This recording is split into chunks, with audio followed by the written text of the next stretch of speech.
Om Swastiastu. Perkenalkan, nama saya Sang Ketut Puja Adi Nugraha, NIM 2012011001,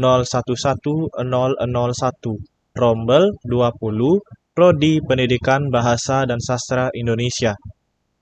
Kali ini saya akan membawakan materi yaitu LKM 3, Hakikat Manusia Hindu dan Pancasarada. Soal yang pertama, konsep Hindu mengatakan bahwa manusia terdiri dari dua unsur, yaitu jasmani dan rohani. Jasmaninya adalah badan, tubuh manusia, sedangkan rohani merupakan hakikat Tuhan yang abadi, kekal, yang disebut dengan Atman.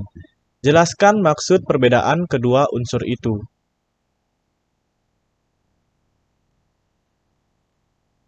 Konsep Hindu mengatakan bahwa manusia terdiri dari dua unsur, yaitu jasmani dan rohani.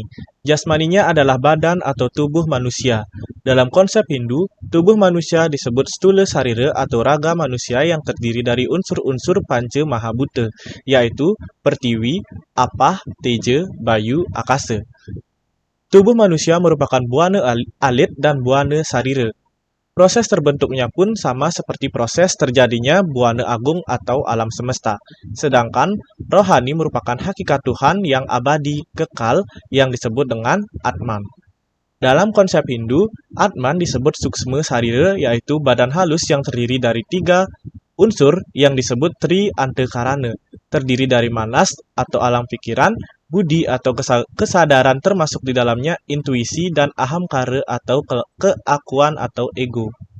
Dalam suksma sarira terdapat unsur halus dari panca mahabhuta yang disebut panca tanmantra, yaitu sabda, sparsa, rupa, rasa, ganda, membentuk berbagai indria, panca budindriya dan panca karmendriya.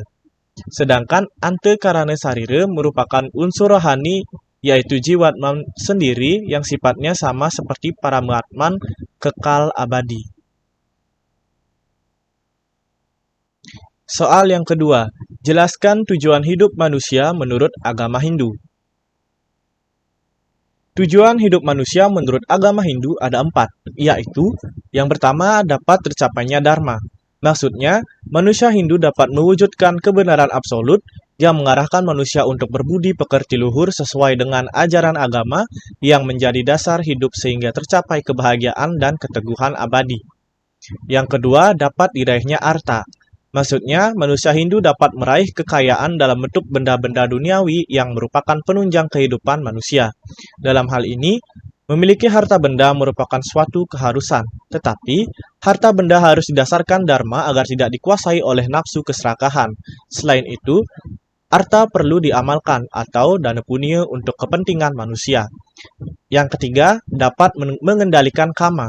Maksudnya, keinginan untuk memperoleh kenikmatan, wisaya, dapat dikendalikan oleh manusia Hindu. Untuk itu, manusia dalam memenuhi kama harus didasarkan oleh dharma agar tidak melenceng dari ajaran agama, dan sebelum kita memenuhi kama, kita harus memiliki arta. Yang keempat, dapat tercapainya moksa. Maksudnya, manusia Hindu dapat mencapai kelepasan, kemerdekaan, dan kebebasan nirwana, manunggal dengan Sang Pencipta atau ide Sang Yang Widiwasa, sebagai tujuan utama, tertinggi, dan terakhir. Moksa dapat tercapai jika dharma, arta, dan kama sudah terlaksana. Soal yang ketiga, tugas dan kewajiban sebagai manusia Hindu. Tugas dan kewajiban sebagai manusia Hindu secara sederhana dapat dibedakan menjadi 2, yakni tanggung jawab secara vertikal dan tanggung jawab secara horizontal. Tanggung jawab vertikal yaitu tanggung jawab kepada Sang Yang Widiwasa, sedangkan tanggung jawab horizontal yaitu tanggung jawab kepada sesama manusia dan makhluk lain atau bisa dikatakan sebagai Tatwam Asi.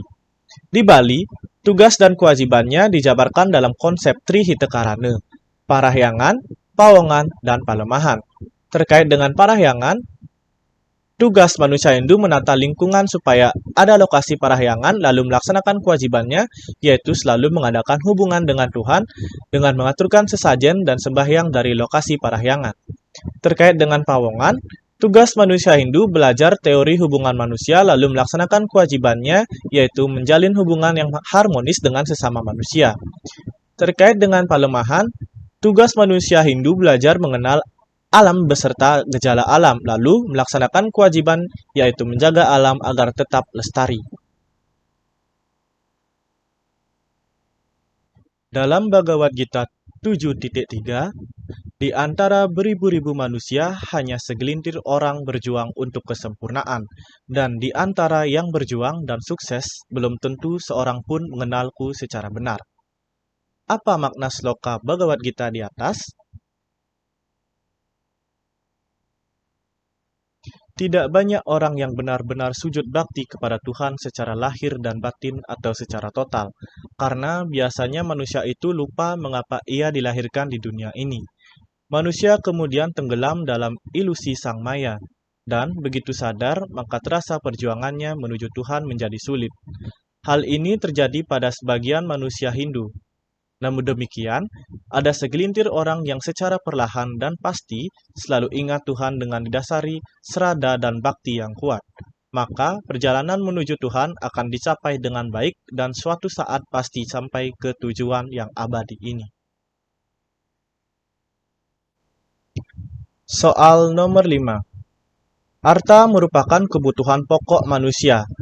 Harta dalam hal ini adalah harta untuk memenuhi kebutuhan pokok, kebutuhan pangan, kebutuhan sandang, dan kebutuhan psikologis lainnya. Dan semua aktivitas keagamaan pun tidak terlepas dari kebutuhan harta ini. Jelaskan menurut Anda bagaimana konsep harta ini hubungannya untuk mencapai moksa. Menurut saya, konsep arta ini berhubungan dengan pencapaian moksa karena dalam konsep arta ini, benda-benda duniawi sebagai hal yang penting untuk menunjang kehidupan manusia. Kita sebagai manusia harus bisa mengendalikan diri untuk tidak terlalu menikmati hal-hal duniawi. Harta benda yang kita punya hari ini, gunakanlah untuk berdana punya sebagai wujud bakti kepada Tuhan maupun sesama. Jika kita dapat mengendalikan diri dari hal duniawi dan memberikan dana punya, niscaya kita akan mencapai tujuan moksa. Soal nomor 6. Jelaskan satu contoh komponen Pancasrada. Satu contoh komponen Pancasrada yaitu karmapala. Karmapala adalah hukum bahasa universal, artinya setiap perbuatan akan mendatangkan hasil. Siapa yang berbuat, dia yang akan menerima hasilnya, bukan orang lain. Dalam konsep Hindu, berbuat itu terdiri dari 3, yaitu perbuatan melalui pikiran, perbuatan melalui perkataan, dan perbuatan melalui tingkah laku. Ketiganya ini disebut dengan istilah Trikaya Parisuddha. Ketiga perbuatan inilah yang akan mendatangkan hasil bagi mereka yang berbuat. Jika perbuatan baik, maka baik pula hasilnya. Jika perbuatan jahat, maka keburukan yang diterima. Begitu seterusnya. Hasil perbuatan bisa berwujud nyata atau skala, atau tentang keduniawian atau tidak nyata yaitu niskala. Bisa dalam bentuk kesenangan batin. Ditinjau dari segi waktu perbuatan atau karma dari hasil pala yang akan diterima, maka karma pala dibagi menjadi 3, yaitu yang pertama sancita karma pala, yaitu hasil dari perbuatan kehidupan sebelumnya. Lalu prarabdha karma pala, hasil dari perbuatan sekarang diterima sekarang. Lalu yang ketiga, kriyamana karma pala, yaitu hasil perbuatan sekarang yang diterima di kehidupan selanjutnya. Soal nomor 7. Brahman artinya umat Hindu percaya dan yakin akan adanya Tuhan yang Maha Esa. Berikan contoh pelaksanaan dalam kehidupan sehari-hari. Contoh pelaksanaan konsep Brahman dalam kehidupan sehari-hari yaitu melakukan ngejot, mebanten, persembahyangan setiap hari, melaksanakan upacara piodalan di Merajan atau Paibon, dan ngerahinin setiap bulan, serta selalu memohon perlindungan dari Tuhan setiap mau berpergian. Dengan melakukan semua kegiatan ini, manusia Hindu percaya dan yakin adanya Tuhan yang Maha Esa yang selalu melindungi dimanapun berada. Soal nomor 8. Jelaskan dan beri contoh Atman, artinya umat Hindu percaya dan yakin bahwa ada percikan-percikan ketuhanan yang bersemayam dalam diri setiap makhluk hidup yang disebut Atman. Umat Hindu percaya dan yakin bahwa ada percikan-percikan ketuhanan yang bersemayam dalam diri setiap makhluk hidup karena memiliki trisarira atau 3 lapisan badan. Yang pertama ada stula sarira atau badan kasar. Bagian-bagiannya yaitu akasa atau eter, bayu atau napas, teja atau panas badan, cahaya badan, dan cahaya mata. Lalu ada apah, yaitu darah, lemak, dan kelenjar-kelenjar air badan. Dan yang terakhir ada pertiwi atau daging, tulang, belulang. Selanjutnya ada suksma sarira atau badan halus atau roh, yang pada saat kita masih hidup atau sedang bermimpi yang merasakan segala perasaan sakit, sedih, senang, ataupun gembira adalah badan halus ini. Yang terakhir yaitu antakarana sarira atau badan penyebab. Badan inilah yang dapat menyebabkan kita bisa beraktivitas. Jadi bisa dikatakan bahwa antakarana sarira ini adalah jiwatman. Oleh karena itu, jiwatman berfungsi sebagai sumber hidup. Dari penjelasan ini, keberadaan Atman memang benar adanya. Manusia dan makhluk hidup lainnya tak akan dapat hidup bila tidak ada Atman yang ada di dalam dirinya. Soal nomor 9. Sebutkan sloka dalam kitab suci Hindu yang menyatakan bahwa karma pala itu adalah salah satu serada yang penting dalam agama Hindu. Yuwaiwa dharma masilah syadat nityam kalu jiwitma. Kohi janati kadyatya mrityu sena patisyati.